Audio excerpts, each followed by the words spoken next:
pada video kali ini saya akan membahas materi tentang etnografi. Jadi teman-teman harus tahu bahwa metode etnografi adalah pendekatan penelitian kualitatif yang digunakan untuk mempelajari budaya dan masyarakat tertentu, mulai observasi langsung dan interaksi dengan anggota masyarakat. Tujuan utamanya adalah untuk memahami makna dan fungsi perilaku sosial serta tradisi budaya suatu kelompok dengan fokus pada perspektif mereka sendiri. Selain itu, etnografi berasal dari kata Yunani etnos yang artinya bangsa, suku atau kelompok etnis. Terus grafia yaitu menulis atau mendeskripsikan. Jadi secara harfiah etnografi berarti menulis tentang suatu bangsa atau suku. Selanjutnya sejarah awal dari etnografi. Jadi etnografi pertama kali berkembang sebagai bagian dari antropologi kolonial pada abad ke-19, di mana penelitian Eropa mendokumentasikan budaya-budaya asing atau sering dianggap primitif di wilayah kolonial. Perkembangan etnografi yang penting diketahui para peneliti pada abad ke-19 mulai muncul gerakan konservasi yang menentang gagasan Rousseau tentang pemikiran dan pengungkapan etnografi yang didominasi aliran evolusi. Secara singkat, tema budayanya yang ditulis saat itu berpusat pada keyakinan adanya terhadap perkembangan kebudayaan dan masyarakat dari yang sederhana menuju masyarakat yang lebih kompleks. Sebagian ahli menyebut dengan primitif bukan modern. Adapun salah satu penelitian mempengaruhi adalah primitif kultur oleh Taylor. Dia merupakan sosok yang pertama kali menyebut konsep kebudayaan yang berkembang dari tahap keliaran, kebiadaban, juga era menuju peradaban. Selain itu, pada abad ke-20, sebagai suatu metode ilmiah, etnografi kemudian muncul dari studi perbandingan antropologi budaya yang dilakukan para antropolog di awal abad ke-20. Hal ini dilakukan dengan cara melakukan pengamatan partisipan langsung di budaya masyarakat yang dikaji. Sejak saat itu, penelitian lapangan etnografi sudah menjadi pusat antropologi. Namun, sebagian antropologi tidak lagi menganggap etnografi sebagai ilmu yang mempelajari kebudayaan masyarakat yang tersosialisasi dengan teknologi sederhana. Sebab etnografi menjadi alat penting dalam memahami masyarakat sendiri atau masyarakat kebudayaan lain di belahan dunia lainnya. Selanjutnya, tujuan etnografi. Di sini ada beberapa poin tentang tujuan etnografi. Yang pertama, mempelajari makna budaya dari sudut pandang masyarakat itu sendiri atau pendekatan mik. Jadi pendekatan mik ini berarti penelitian berusaha memahami cara pandang nilai, keyakinan, dan kebiasaan suatu kelompok sebagaimana mereka memahaminya sendiri, bukan dari perspektif luar atau teori yang dibawa oleh penelitian. Misalnya dalam budaya tertentu, diam saat pertemuan dianggap sopan dan tanda hormat. Namun jika dilihat dari budaya luar yang mengutamakan partisipan verbal, itu bisa disalahartikan sebagai pasif atau tidak tahu. Nah, etnografi mencoba mencegah salah paham ini, gali makna dari dalam komunikasi. Kedua, yaitu merekonstruksi kehidupan sosial komunitas berdasarkan pengalaman mereka. Jadi etnografi tidak hanya mendata apa yang terlihat, tetapi juga menggali pengalaman hidup komunitas, termasuk emosi, konflik, rutinitas, dan perasaan yang menyertai aktivitas sosial mereka. Nah, tujuannya untuk memahami bagaimana komunitas menjalani kebudayaannya sehari-hari, apa yang penting bagi mereka, bagaimana mereka memaknai peristiwa tertentu, dan bagaimana struktur sosial terbentuk mulai praktik nyata. Jadi dalam etnografi komunitas nelayan, penelitian tidak hanya mencatat cara menangkap ikan, tetapi juga bagaimana laut dimaknai sebagai ibu, sebagai ancaman, dan sebagai sumber rezeki spiritual. ini memberi pahaman yang lebih dalam dibandingkan hanya melihat mereka sebagai profesi pencarian. Dan yang ketiga itu menciptakan deskripsi menyeluruh dan bermakna tentang suatu kompleks sosial. Nah, deskripsi menyeluruh artinya penelitian tidak hanya mencatat apa yang dilakukan orang, tetapi juga menganggap mereka melakukannya dan apa makna sosial budaya di balik tindakan itu. Selain itu, laporan etnografi berbentuk narasi yang konteks, mirip cerita panjang yang menggambarkan suasana, simbol, konkret, bahasa, tubuh, lelucon, normal, dan dinamika relasi sosial dalam komunitas tersebut. Misalnya, dalam penelitian etnografi tentang pesantren, deskripsi menyeluruh akan memberi sehari-hari hubungan guru dan murid atau santri, makna spiritual dan belajar, struktur sosial formal, pola komunikasi. Nah, ini sangat berbeda dengan hanya menyebut jumlah santri, mata pelajaran, atau jadwal kegiatan. Adapun jenis-jenis etnografi, jadi jenis yang pertama yaitu etnografi klasik. Etnografi ini menjelaskan studi tentang komunitas adat atau masyarakat tradisional, biasanya non-barat. Jenis yang kedua yaitu etnografi modern. Ini menjelaskan tentang studi pada masyarakat urban, institusi atau biasa kita tahu sekolah atau perusahaan. Yang ketiga yaitu autonografi, yaitu penelitian menggunakan pengalaman pribadi sebagai bagian dari data. Terus jenis yang keempat yaitu etnografi kritis. Ini fokus pada ketimbangan kekuasaan dan penindasan dalam konteks budaya. Dan terakhir yaitu etnografi virtual. Nah, penelitian budaya digital seperti media sosial, game online, dan komunitas daring. Selanjutnya langkah-langkah penelitian etnografi. Jadi langkah yang pertama dalam penelitian etnografi yaitu pemilihan lokasi dan komunitas. Jadi langkah awal dalam penelitian etnografi adalah memilih lokasi atau kelompok sosial yang akan diteliti. Pemilihan ini harus mempertimbangkan minat akademi pribadi penelitian, relevansi terhadap topik dan tujuan penelitian, dan ketersediaan akses terhadap komunitas. Adapun orientasi dan perizinan. Sebelum masuk ke lapangan, penelitian harus melalui awal di mana mengenal konteks sosial, sejarah, dan nilai dasar komunitas. Selanjutnya, adapun perizinan formal dan informal, yaitu izin dari lembaga atau lembaga lokal, biasanya RT, RW, sekolah, organisasi, dan lain-lain. Adapun persetujuan partisipan. Selain itu, adapun menjalin hubungan baik dengan tokoh kunci atau pemimpin informal. Observasi partisipatif. Nah, ini adalah inti dari metode etnografi. Penelitian yaitu berada langsung di lokasi penelitian.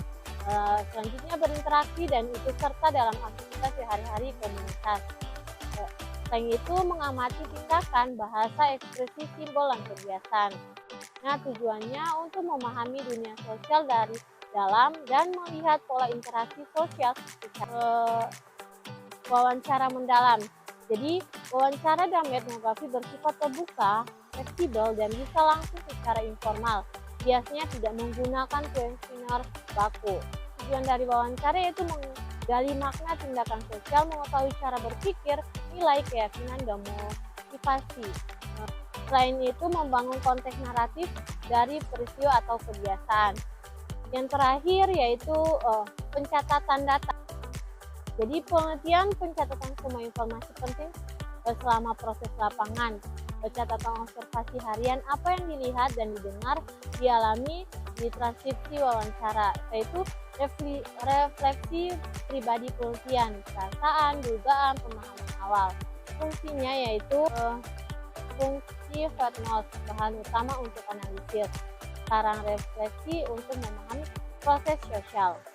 Sekarang kita masuk pada etika penelitian etnografi. Jadi penelitian etnografi sangat melekat dengan kehidupan manusia nyata sehingga aspek etika menjadi hal yang mutlak. Penelitian tidak hanya mengamati tetapi juga masuk dan berinteraksi langsung dengan komunitas, yang berarti ada potensi menyentuh aspek pribadi, sosial, dan budaya yang sensitif. Berikut ini saya akan membahas beberapa prinsip etika utama dalam etnografi. Yang pertama yaitu informated consent atau persetujuan yang disadari. Jadi penelitian harus meminta izin secara sadar dan sukarela dari individu atau kelompok yang akan dilibatkan dalam penelitian. Ini disebut informed consent. Nah, isi dari informed consent itu tujuan penelitian, apa saja yang dilakukan penelitian, hak partisipasi untuk menolak atau memberhentikan kapan saja. Terus terakhir jaminan kerahasiaan dan perlindungan data. Nah, kedua anonimitas atau kerahasiaan identitas. Penelitian wajib menjaga kerahasiaan identitas partisipan terutama jika topik yang diteliti misalnya agama, politik, seksualitas, atau marginalisasi.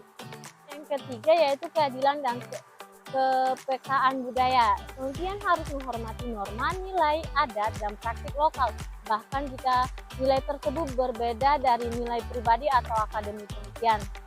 Nah, ini termasuk cara berpakaian, gaya berbicara, waktu, dan cara berinteraksi, terus menjaga sopan santun lokal. Etika yang selanjutnya, transparansi. Penelitian harus bersikap jujur dan terbuka tentang siapa dirinya, untuk siapa riset yang dilakukan, apa manfaat atau keterbatasan penelitian ini bagi komunitas. Nah, tujuannya agar tidak terjadi manipulasi, eksploitasi, atau kebodohan terhadap partisipan. Nah, komunitas berhak tahu bagaimana mereka akan dipresentasikan. Etika yang terakhir yaitu refleksivitas. Penelitian etnografi harus menyadari posisi, bias, nilai pribadi, dan pengaruh terhadap proses penelitian. Ini disebut refleksivitas. Nah, ini mencakup yang pertama menyadari perbedaan sosial antara penelitian dan partisipan, misalnya kelas, entitas, dan agama. Selain itu mengkritik cara penelitian hadir dan mempengaruhi interaksi. Terus mencatat reaksi pribadi terhadap situasi tertentu. Selanjutnya, kelebihan dan kelemahan etnografi. Jadi, etnografi mempunyai kelebihan dan kelemahan. Pada kelebihan yaitu menyadari pemahaman mendalam. Terus, konteks sosial lebih utuh dan kaya. Menangkap suara dan makna dari dalam. Sangat relevan untuk isu budaya dan marginal. Terus pada kelemahannya yaitu membutuhkan waktu lama, tidak bisa digeneralisasi, risiko bisa bias penelitian tinggi, dapat menganggap komunitas jika tidak etis. Sekarang kita akan masuk pada contoh singkat penelitian etnografi di bidang akuntansi. Jadi praktik pencatatan keuangan di Koperasi Tani Lestari, sebuah studi etnografi. Nah, studi ini bertujuan menggambarkan bagaimana pencatatan keuangan dilakukan secara tradisional oleh pengurus koperasi penelitian dan bagaimana penilaian sosial mempengaruhinya. Nah, metode yang digunakan yaitu observasi partisipasi. Penelitian ikut hadir dalam rapat keuangan bulanan dan melihat langsung pencatatan manual. Yang kedua, wawancara dengan bendahara, ketua koperasi, dan beberapa anggota. Yang terakhir, catatan lapangan. Jadi merekam interaksi, percakapan, dan kebiasaan dalam pencatatan keuangan.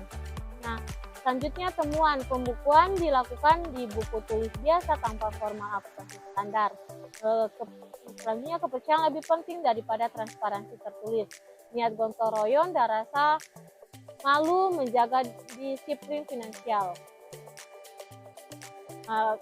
Selanjutnya di bagian etika ada entitas disamarkan, penelitian menjelaskan tujuan riset dan mendapatkan izin tertulis. Terus ada pun refleksi penelitian dicatat untuk menjaga objektivitas. Baik, itu adalah penyampaian materi dari saya. Selanjutnya saya akan memaparkan kesimpulan dari materi etnografi. Jadi kesimpulannya, etnografi merupakan metode penelitian kualitatif yang digunakan untuk memahami secara mendalam budaya, perilaku sosial, dan kehidupan komunitas tertentu melalui observasi langsung dan keterlibatan aktivitas penelitian. Dalam sejarahnya, etnografi berkembang dari tradisi antropologi kolonial menjadi metode ilmiah modern yang digunakan berbagai konteks, baik pada masyarakat tradisional maupun institusi modern seperti sekolah, perusahaan, hingga komunitas digital. Adapun tujuan utama etnografi yaitu memahami makna budaya dari sudut pandang orang dalam atau emik, terus mengkonstruksi kehidupan sosial berdasarkan pengalaman nyata komunitas. Yang selanjutnya menghasilkan deskripsi menyeluruh dan makna tentang praktik sosial dan simbol kebudayaan. Penelitian etnografi dilakukan mulai serangkaian langkah sistematis yaitu pemilihan komunitas, orientasi dan perizinan, observasi partisipatif, wawancara mendalam, pencatatan data, analisis tematik dan interpretif, hingga penulisan laporan secara naratif dan kontekstual. Adapun etika menjadi aspek penting dalam etnografi, meliputi informal konsep, menjaga anonimitas partisipan, menghormati nilai budaya lokal, bersikap transparan,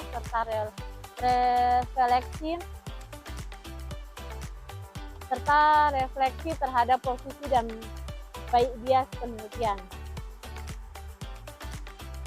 Melalui pendekatan ini, etnografi mulai mengungkapkan makna tersembunyi di balik tindakan sosial serta menghadiri pemahaman yang kaya konteks terhadap dinamika budaya dan sosial suatu kelompok, serta dalam contoh singkat praktik akuntansi di koperasi tani yang menunjukkan bahwa pencatatan keuangan tidak lepas dari nilai sosial seperti kepercayaan dan gotong royong. Dengan demikian, etnografi bukan hanya alat penelitian, tetapi juga jendela untuk melihat realitas sosial melalui mata mereka yang menjalankan. Baik, itu adalah penyampaian singkat tentang materi etnografi dari saya. Lebih dan kurangnya saya mohon maaf. See you next time di video-video berikutnya.